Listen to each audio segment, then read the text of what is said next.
extraordinary meeting at the news conference that you were at earlier today. Yeah, well, you just saw in the little film that I, put to the Prime Minister that actually the question of whether or not Dominic Cummings' conduct in not quarantining at home was likely to reduce compliance with isolation rules.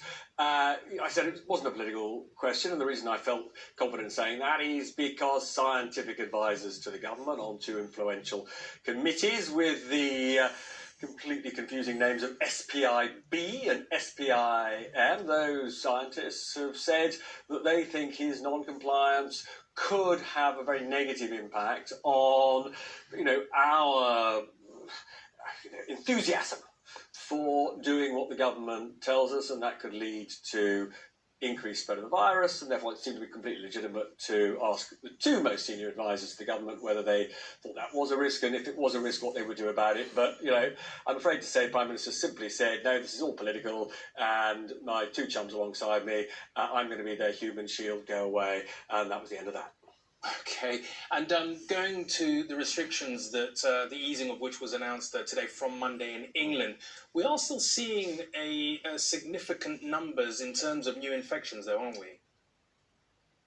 Yeah, look, none of us should jump to the conclusion because we're getting a little bit of our old life back, and let's be clear, meetings of a half dozen people is not quite, what we thought of as being the maximum amount of socialising we could do before all of this. But nonetheless, we shouldn't think that this crisis is over. There are still well over 2,000 confirmed infections per day, and that means there are probably rather more than that in total. The rolling number of deaths on average per day is still 250. That is a lot of people dying.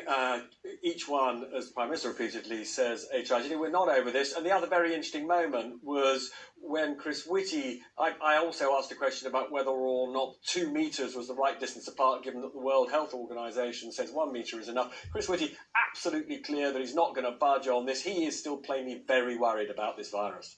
Okay, Robert, thank you very much indeed.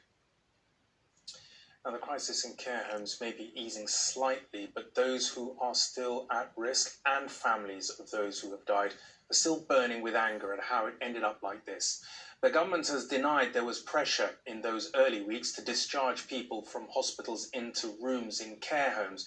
But we have evidence that in some cases this is just what was happening.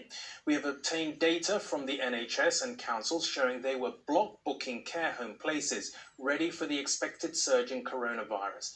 And what's more, we've also discovered that some homes are still taking hospital patients despite the risk this poses.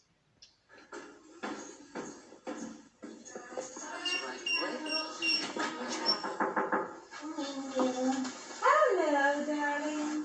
How are you today? Inside this care home, they often know the answer to that question.